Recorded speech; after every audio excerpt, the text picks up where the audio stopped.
Focus. Ideate. Innovate. Enable.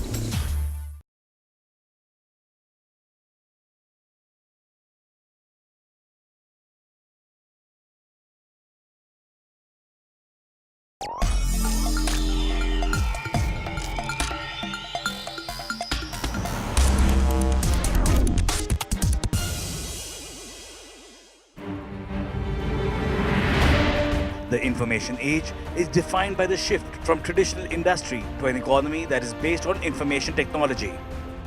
A connected world where the advent of emerging technologies are constantly redefining the realms of possibility. Today, each vertical sector, be it transportation, energy, banking, healthcare, automotive, and even the government, is harnessing digital technologies to become the leader in their sector. But the risks of deploying technology without keeping a close watch on reliability, security, interoperability can cripple an industry in the long run, which is why having a focused and regulated approach towards managing future technologies is essential today more than ever. The Indian IT sector has led the economic transformation of the country for many decades, putting India on the world map and altering its perception in the global economy. In the new and dynamic VUCA world that's volatile, uncertain, complex and ambiguous, how can standards help in developing the digital ecosystem? Can they help us harness emerging technologies efficiently and integrate them seamlessly across devices and platforms? And what role can India play in designing and adopting global standards of ICT? Hello and welcome to the Digital Code, Scripting the Future of IT, our special two-part conversation that will deep dive into all of those questions and more. Let's welcome the eminent panel joining me at our Noida studios today. Vikas Arora, Chief Transformation Officer, IBM India and South Asia. Jagdish Mitra, Chief Strategy and Marketing Officer, Tech Mahindra. Mrityunjay Kapoor, Partner and Head of Technology, Media and Telecom at KPMG India. Reena Garg, Head of Electronics and IT Department at the Bureau of Indian Standards. And Jiten Jain, CEO of Voyager Infosec. Thank you for joining us on the show today, everyone. Reena, let me begin by asking you, the BIS sets standards across industries in India. As far as ICT is concerned, what sort of standardization takes place at India level, and globally, who sets these standards and how? Bureau of Indian Standards is the national standards body of India, and it takes all the initiative to formulate standards in all sectors of the decision technology, including ICT. And this is being done by Electronics and IT Division Council at BIS through a number of technical committees. Right. The standards are being prepared, and all the stakeholders, including government, industry, regulators, academia, research organizations, they are participating in the activity of standard formulation through these technical committees. And at present, we have 28 technical committees in BIS looking after this IT standardization, and all these committees are acting as the mirror of corresponding international committees at international level, which is being the standardization at international level is being taken up by ISO and IEC, which are the two main organizations involving international standardization. Okay. So BIS is basically facilitating the industry, the Indian industry, the India as a whole, to participate in the international standardization setting process in the world of IT. All right. And Mrityunjay, let's take that to a bit of a macro level at IT sector level. How in sync is the Indian IT sector, barring the top 10 companies, how in sync is the larger Indian IT sector with standards that have been set globally, and what makes it more important now more than ever before to adopt these standards and contribute more towards designing them? If you look at the the ITES sector, I think we are world leaders. We are essentially the largest ITES services provider. So in that space, we are pretty much the leaders in whatever we do, and essentially in sync with the global standards and probably setting the standards for the globe. But when I move to manufacturing, I think that is where attention is required in terms of manufacturing high-tech equipment, specifically considering where the entire economy is moving, digitization, 5G, IoT, all of these new devices coming in, and can we take the lead? And if we have to take the lead, I think standardization will be critical for us to get in place. Jagdish, India is a nation of immense innovation. What role can standards play in really pushing innovation, particularly at grassroots levels? Oh, tremendous, because especially more now than before, especially because you're looking at a very connected environment. Digital is everywhere, and the source of growth will come from multiple segments in an economy. So you will have small scale garage startups doing stuff. You'll have groups of students coming and creating innovative applications and products. People talked about manufacturing. We just did a hackathon where the government sponsored it, and it ran about creating products which are IoT enabled. Right. Now, if you don't allow a certain set of standards which enable people to connect seamlessly, which enable people to transact seamlessly, you'll create isolated groups of technology products which won't be able to scale. Correct. So in order to scale and in order to make sure we can actually proliferate and take advantage of digital, standards is the most important bus, if you may, for everyone to jump on and do their own thing. We are also in an age where we are talking, Vikas, of a lot of emerging technologies. We are trying to leverage artificial intelligence, machine learning, Internet of Things and whatnot. So as far as leveraging all of these technologies is concerned, how do standards play a role there? And one of the big challenges currently is to integrate these various technologies and to ensure that we can operate seamlessly between devices and platforms. So how do standards really take that point forward? See, I think taking cue from this whole internet era, internet wouldn't have been what it is if it wasn't for standards. I mean, the whole pervasive usability of internet came about because of standards. We think about blockchain today, IoT today, artificial intelligence today, quantum computing. Now, the pervasiveness or the potential of these technologies is hugely disrupting. I mean, and you know, they have the ability to disrupt many things, you know, connectedness in IoT or jobs in AI or the whole concept of central institution in blockchain.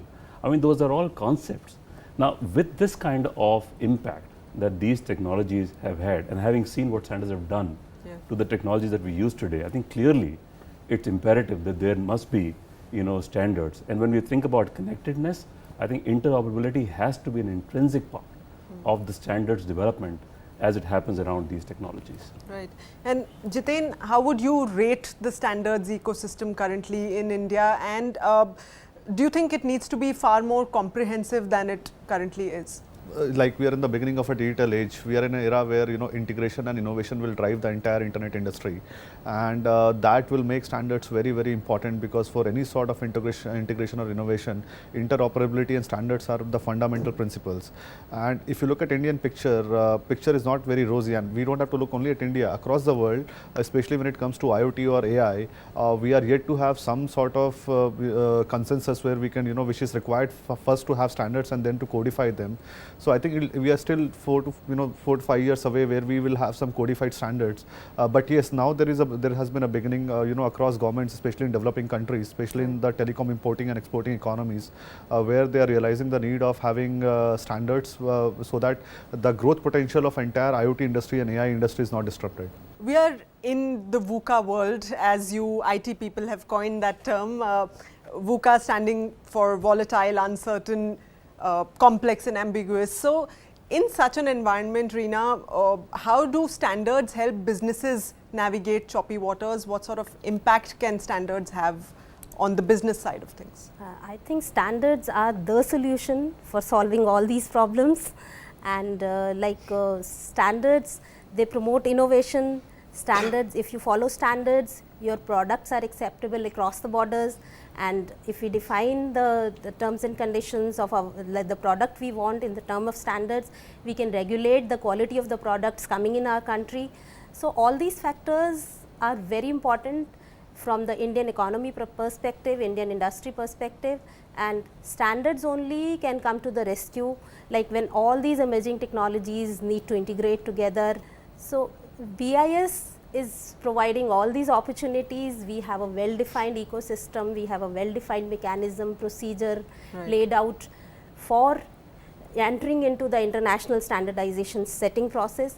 Like, it's better that our industry come forward, our academia comes forward, the stakeholder, all the stakeholders come forward and they participate in that international standardization setting process, so that our requirements are met right there only when the standards are being written. Okay, so on that note, we're going to head into a short break right now. On the other side, we'll discuss the road ahead for the Indian ICT industry to play a larger role in creating global standards. Stay with us on this special show, The Digital Code, Scripting the Future of IT.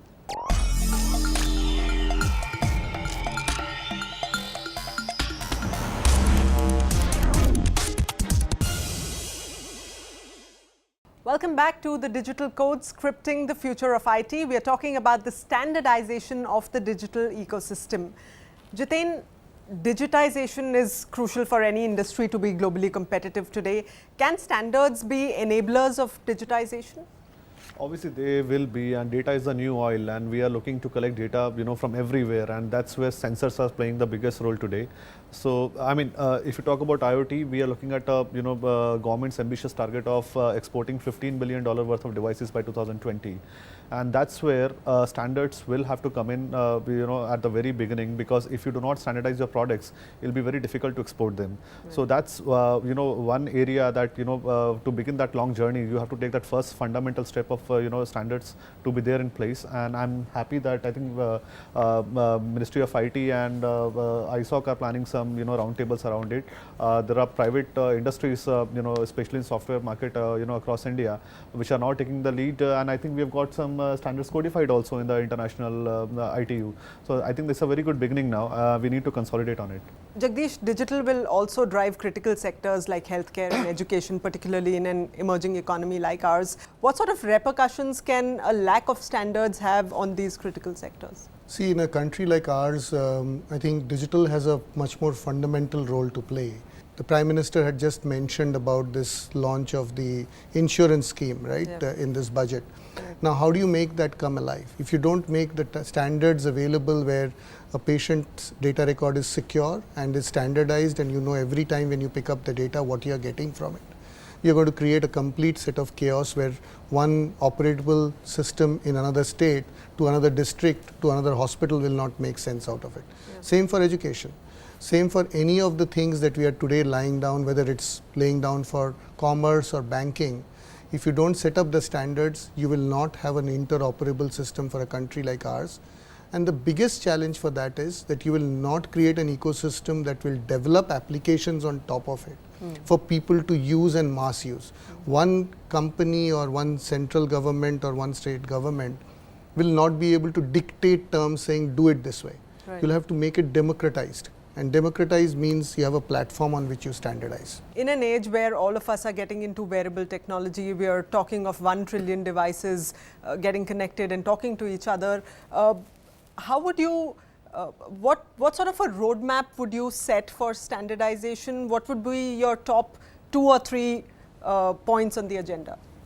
I think it's very clear that this needs to, have a forum of discussion first of all, because I mean some of these technologies, whether you talk about security or IoT or AI, the standards are emerging and there's a lot of work that needs to be done. And I think wherever we've seen great standards emerges, they've always come out of an ecosystem. So it's important that the stakeholders need to come together, and we have to basically make it one of the primary topics of discussion along with the technology itself. So while this whole process needs to go hand in hand. So I think the first step is bring some of these forums together. I think this is one of the the great starts, or one of the good steps in that direction. But it's important that industry bodies, private sector, all the IT companies, standard bodies internationally must come together to think about the standards, and to make sure that the lack of standards does not come in the way of what the potential of these technologies have to deliver. Reena, BIS is engaged in creating some of those platforms that Vikas just spoke about. Tell us about what sort of collaborative efforts you're taking with academia, and what sort of participation do you want from India Inc. going forward, because here are leaders of India Inc. who can perhaps pledge to participate more. We definitely seek support from the industry to carry forward the standardization ahead. And all the topics which Vikas had mentioned, like IoT, wearables, sensor networks, and AI, and additionally blockchain technology, and then in smart cities, like BIS already has well-defined structured committees set up with the stakeholders participating in the standardization activity. Although these have recently been constituted over the past 2 years, these committees, and we need more and more active participation of the industry and other stakeholders including academia. So, academia also can help us a great extent in the carrying forward the standardization activity. And all these activities also mirror the international work, like they act as the national mirrors of the corresponding international committees. Right. So, we have an opportunity to participate there as a member of these mirror committees. So, we can project our requirements at that level, and on the big data side, the big data analytic framework architecture, India is proposing, and that has already been deliberated in the last meeting of big data, which was held in February 2018 in New Delhi.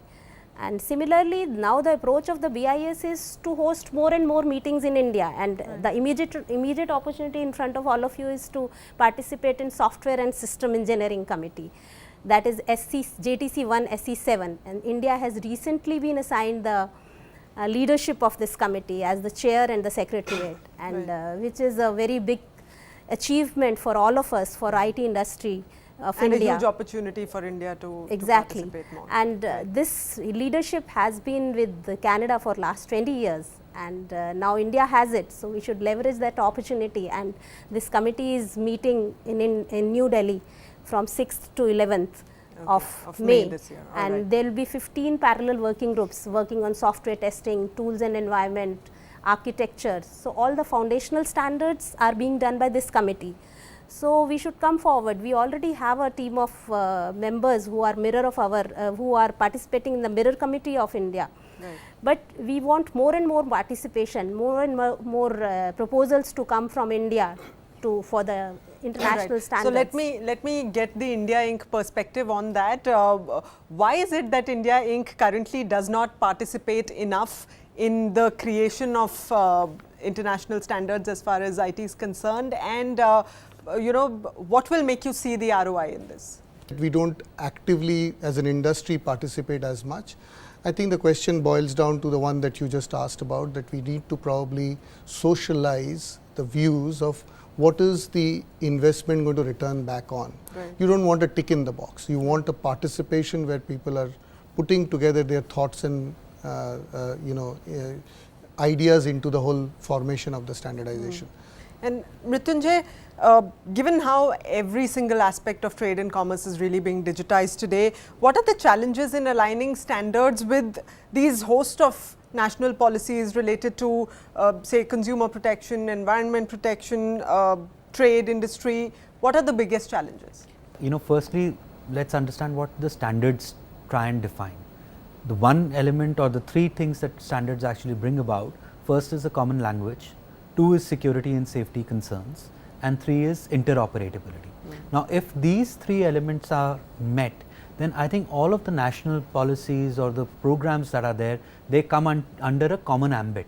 Right. And I think it provides, it's not a challenge, it's actually an opportunity to make sure that efficient utilization of funds which are outlaid are used by taking these 3 considerations, i.e. taking the standards in place. All right. And Vikas, as far as the international standardization process is concerned, do you think there needs to be more positioning of Indian test cases there?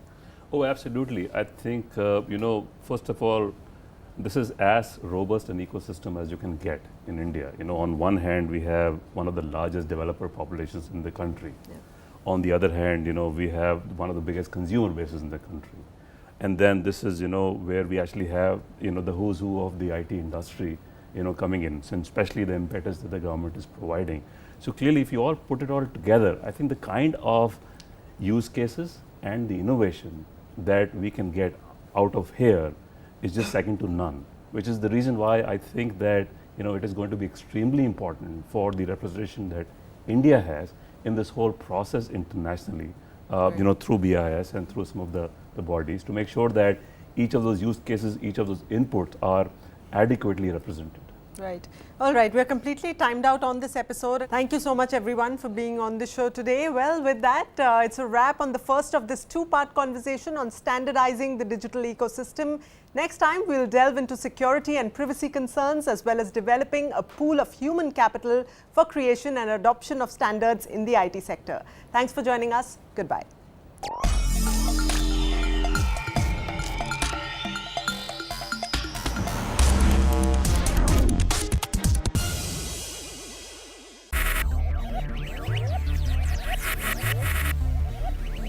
Focus.